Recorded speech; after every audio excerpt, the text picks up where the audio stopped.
What's going on? Jake here with Uncommon EDC. Today we're going to be taking a look at the Artisan Cutlery Holm. And this configuration with those rose gold accents and the ebony inlay typically runs around $76, but at the time I'm uploading this video, Amazon is having their Black Friday week sale, and they have this configuration on sale for $57. So really nice savings of around $19 and great price point for this model in my opinion. I'll make sure to leave a link to that listing down in the description of the video if you're interested in taking a look. I would imagine it's probably going to run through at least Black Friday since the Black Friday week sale, if not even through Cyber Monday. So either way, you should have a good 4 or 5 days after this video goes live to take advantage of that lower price point. Now, Artisan Cutlery reached out to me about checking out the Holm, and I was super interested for a few reasons. The first being the traditional inspiration. So you can see this one has clear design cues from the traditional barlow pattern, which I'm a huge fan of, so love seeing that on modern knives. And this one obviously took some liberties making it a modern knife, but also just kind of in general took some liberties with that design, but I think it turned out great. The next thing that caught my interest was the rose gold accents. Obviously not every configuration has them. In fact, I think this is the only configuration that has them. There's one with rosewood inlays. There's some more modern looking ones as well. But I do like when knives use rose gold, especially as an accent rather than the full handle being rose gold. I think it looks really good. Pairs really nice with these ebony inlays also. Makes for a super classy, elegant looking knife. Would love to see more models utilizing that. Now, the last thing that really piqued my interest was something that was addressing a concern with button locks, a concern that I really haven't had an issue with just because I haven't really run across it, but I know other people have, and that is the lock itself accidentally disengaging because you press it in your pocket or even while it's open. And so they added this safety switch, and so really nice kind of extra feature, just peace of mind type feature to make sure that that doesn't disengage when you don't want it to. Now, to be clear, that's not adding any lock strength to the lock itself. Metal Complex tested that out, doing some spine whack testings, identical results whether or not that safety switch was engaged. But what it does do is keep you from accidentally closing this knife or opening it when you don't want to. And so the concern when it's open, you're gripping down on that, your index finger closes on the button lock, and now all of a sudden that blade is closing on your finger, giving you a nasty cut. And so you can engage this safety switch. It does require a little bit more pressure than the button lock itself, so it's not going to be easily accidentally engaged. And unlike the button lock, it's not going to just pop back up when you let go. It stays engaged and sticking out on the other side now. And when we do that, we can press this lock without worrying about that blade closing up on our fingers because it has that secondary lock there. And so to disengage that, you just press from the other side until you hear that click, and now it just operates as normal. Now, same thing when it's closed. So when it's closed, the concern is it's in your pocket, something presses on that button, it's partially open, you reach in to grab something and you just cut into your hand or even your leg while you're doing so. And so you can lock it up in your pocket now also. That's going to keep the button from doing anything, just like when it's open. Also going to keep you from opening it with the thumb stud or even pinching it open. It is a full lockout mode, so just that extra peace of mind.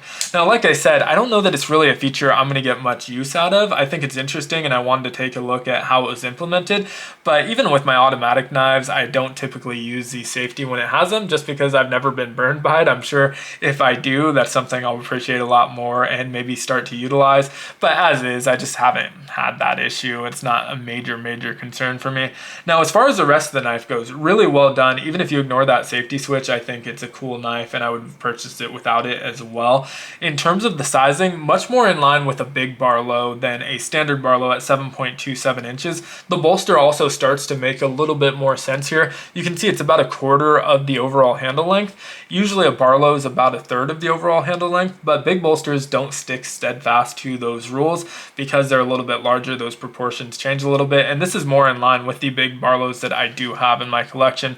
4.2 inches on the handle, and it's going to feel very similar to your typical barlow handle. So great ergos, pocket clip disappears just like it's supposed to. Feels great, full 4-finger grip, 4.2 inches is plenty. I have room to spread out on there. So very comfortable. The one downside is going to be the same downside as any barlow, and that's that these are pretty straight handles. So you don't have your finger grooves. There's a little bit of a contour near our thumb stud, but it's not acting as a finger groove. You don't really have anything to lock your grip into place. So light duty cutting, all of that, no problem whatsoever. or if you start getting into more heavy use or it's just hot outside, your hands started getting sweaty, you might slide around a little bit on this grip.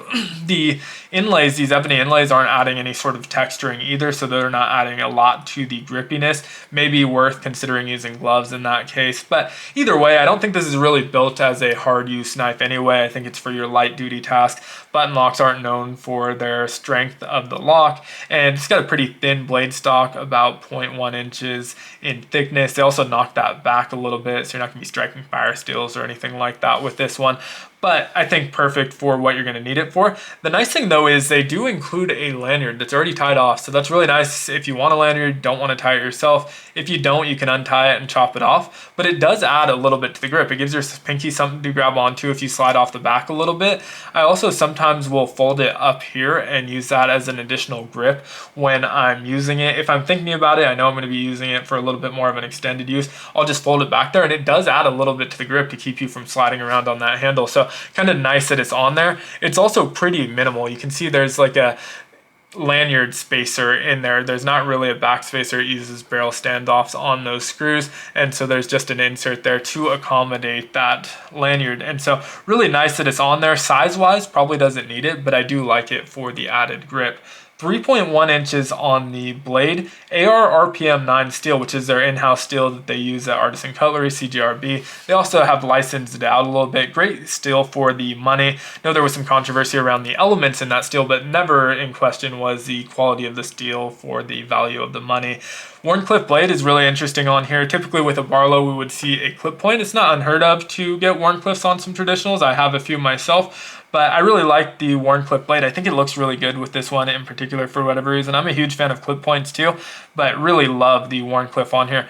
Nice flat grind. I already mentioned it's pretty thin in the blade stock at 0.10 inches in thickness, so more of a thin slicer than that thicker work knife. Now, thumb stud is nice and out of the way. We also have this fuller, which is a nice functional fuller for deployment, which we haven't even talked about yet. So obviously we have the button lock. Well executed, no button stick whatsoever. It's on bearing, so ultra smooth. Feels like the right amount of, I guess, implied detent. Again, it doesn't have a true detent ball in there, but feels about right. It takes a decent amount of pressure to disengage it. Once you do, comes flying out of there. And so that's perfect. We also have that fuller, as I mentioned, which allows you to get your middle finger in there, flick it open with the middle finger flick. One of my favorite ways to open a knife, so really love seeing that here. Now, a lot of modern Barlows have a front flipper. This one, they decided not to go with the front flipper, which is perfectly fine with me. Don't need that many different deployment methods, although I'm sure some would appreciate it. One thing I'm not a huge fan of is that exposed tang. I wish I would have rounded it out into the rest of the steel there, but that's what's engaging in the stop pin over here, so it kind of makes sense a little bit, but I wouldn't have minded seeing that rounded out a little bit so you don't have the exposed tang. It's not super sharp. Those edges are really dialed back on this, so not the end of the world.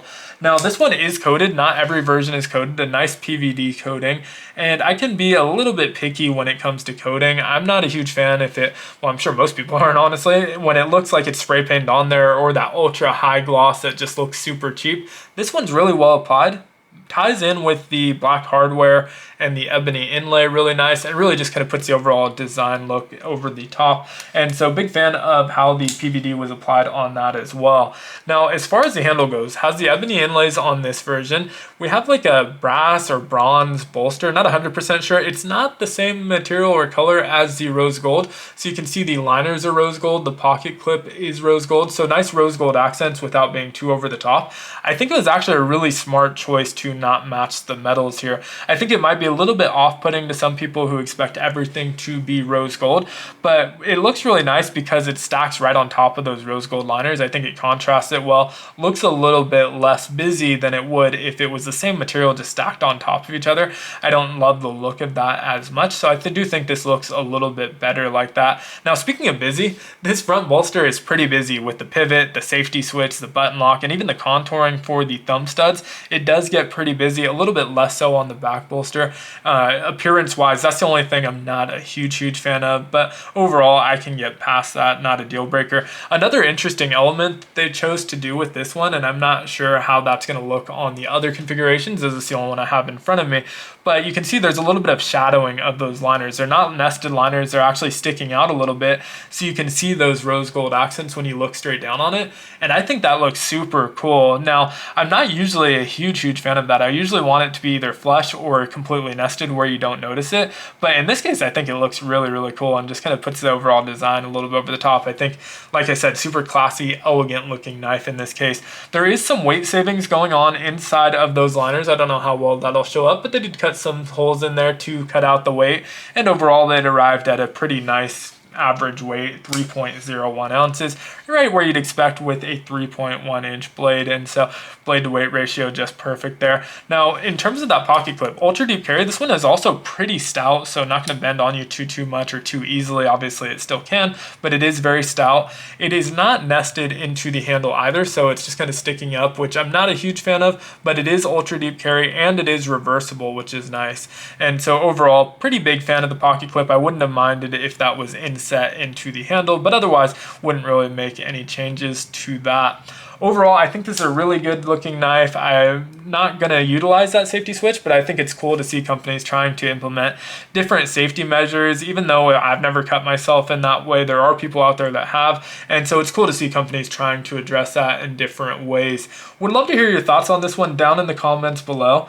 As usual, if you enjoyed the video, consider liking, commenting, subscribing, joining the channel as a member, or even checking out some of my other videos. Those all help the channel out a ton, and I hope you have a great one. Take care.